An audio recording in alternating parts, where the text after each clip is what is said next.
One of the lessons that I learned along the way is not only a high-level athlete with Team Canada, but also as a coach in both the NCAAs and the NFL, has to do with a hard lesson. And that hard lesson is limiting variability of change as the athlete is beginning to peak for the end of the season competition, championship, etc.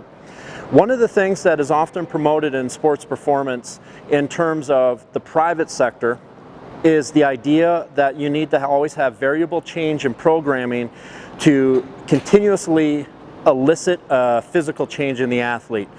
And that's true to a degree, in the sense that stagnation of pattern will often result in a stagnation of development.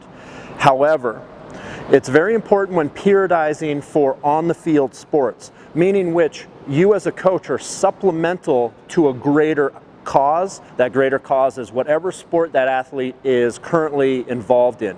You are support staff as a strength coach, and sometimes you have to ego check that because it's really important to understand this variable rule. Now the big rule is, and this is very important as you move towards peak performance of an athlete on the field, that continuous evolving variation of movement or even too dramatic shifts in intensity, maybe outside of 5% per given training session, can often result in a reset or disturbance in the CNS of the athlete. So what does that mean exactly? It means that when you begin to get close to that 3 to 4 to 6 week window before an ultimate unload and peak for that athlete occurs, you want the smallest number of changes possible, and not only movement variation, but also intensity variation for that athlete. The reason being is athletes begin to peak for on-the-field performance. You have to understand that continuously adjusting variables will begin to result in a decrease in the ability of the athlete to be neurologically advanced in their given sport. On average, Tudor Bompa said that most athletes can only learn and adapt to 3 high neurological stresses at a time. We already know that that athlete is putting a huge amount of neurological stress into their sport.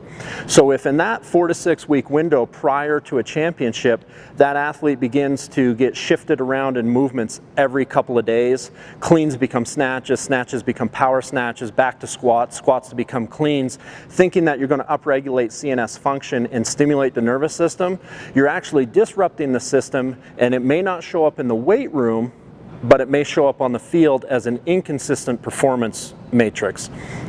So it's really important that as you're training athletes, and as you're getting to the long part of the season, the peaking part of the season, the heart of sport performance, that the athlete begins to become very mundane and very predictable in the weight room. You can still push for performance in the weight room and increase variable in the weight room to get stronger, to get more dynamic, but try to keep the exercise variations as limited as possible. This idea that an athlete needs continuous adaptation in the later part of a season is false. Going back to what we talked about previous, even with exercise order and selection, it's really important to understand that the athlete's focus is performance, and if the weight room becomes a little predictable and mundane at the end of the season, so be it, because it means that it's taking less neurological demand to come into that weight room to reproduce the performance, and they can hold on to that CNS and neurotransmitter reserve for what matters, and that's out on the field.